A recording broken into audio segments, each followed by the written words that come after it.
দেখতে পেলেন। এখন হলো আমরা ভোল্টেজটা আবার মাপবো। আছেন, আশা করি সবাই ভালো আছেন, আমিও ভালো আছি। নতুন একটা ভিডিওতে আপনাদের সবাইকে স্বাগতম। আমার কাছে দেখতে পাচ্ছেন একটি 6 ভোল্টের ব্যাটারি এবং 12 ভোল্টের ব্যাটারি, যে কোনো ব্যাটারি। এই ব্যাটারিগুলো মূলত চার্জার ফ্যানে আমরা ব্যবহার করে থাকি। তো এখন হলো আমাদের মৌসুমটা শীতকাল, আর প্রায় শীতকাল কিন্তু শেষের দিকে। আর এই শীতকাল শেষের দিকে আমরা যখন আমাদের বাড়ির চার্জার ফ্যানগুলো বের করব, তখন আমরা অধিকাংশ চার্জার ফ্যানের ব্যাটারিতে চার্জ থাকে না, ব্যাটারিগুলো নষ্ট হয়ে যায়।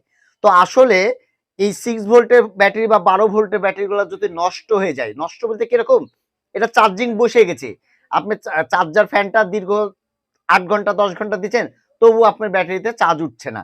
তো চার্জ যদি না উঠে, সেই ক্ষেত্রে আপনারা কি করে পুনরায় আবার ব্যবহারযোগ্য করবেন বা চার্জ দিয়ে আবার ব্যবহার করবেন, সেই পদ্ধতিটা অবশ্যই আপনাদেরকে শিখাবো। এবং আজকের ভিডিওটি আপনারা নিজেরা শিখবেন, আপনাদের বন্ধু বান্ধবকেও শেখানোর চেষ্টা করবেন। তো চলুন আমরা দেখি যে এই নষ্ট ব্যাটারিগুলো কি করে আমরা রিপেয়ার করতে পারি। আপনাদেরকে যেটা এতক্ষণ দেখালাম, বললাম যে ব্যাটারিটা এই ব্যাটারি, আর এটা হলো 12 ভোল্টের ট্রান্সফরমার। মূলত এটার মাধ্যমেই আজকে আমরা এই কাজটি করব। এটা সর্বপ্রথম আপনারা যে কোনো 12 ভোল্টের ট্রান্সফরমার দিয়ে আপনারা এই কাজটি করতে পারবেন। এই যে স্পার্কটা দেখুন, বুঝতে পারবেন।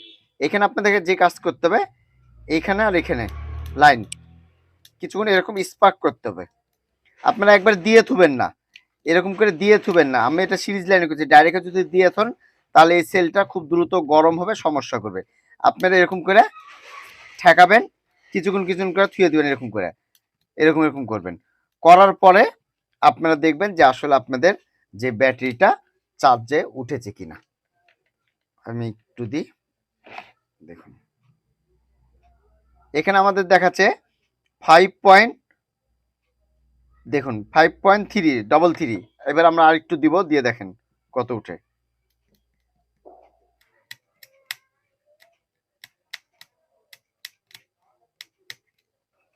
দেখতে পেলেন। এখন হলো আমরা ভোল্টেজটা আবার মাপবো।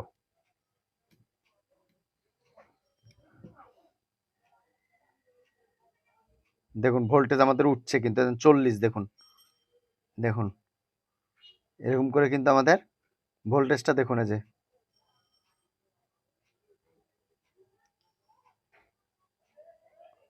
ঠিক আছে। এভাবে করে আমাদের কিন্তু পুরাই কিন্তু, যেহেতু ব্যাটারিটা বসেছিল, এর জন্য মনে করেন একটু উঠছে ধীরে সুস্থে। হ্যাঁ, একবার তো ফুল ভাবে উঠবে না, একটু ধীরে সুস্থে এভাবে উঠবে, যেহেতু পড়েছিল ব্যাটারিটা। তো আমরা এই যে এভাবে ধরে ধরে আমাদের এগুলো উঠছে কিন্তু দেখুন। তো এইভাবে আপনারা আপনাদের ব্যাটারিটা চেষ্টা করবেন, ইনশাল্লাহ দৃঢ় বিশ্বাস যে আপনাদের এই ব্যাটারিগুলো অনায়াসে কিন্তু ঠিক করে নিতে পারবেন। তো ভিউয়ার্স, আজকে এই পর্যন্ত, আবার আগামীতে কোনো নতুন ভিডিও দেখা আমন্ত্রণ রইল। আসসালামু আলাইকুম, সবাই ভালো থাকবেন, সুস্থ থাকবেন, ধন্যবাদ সবাইকে।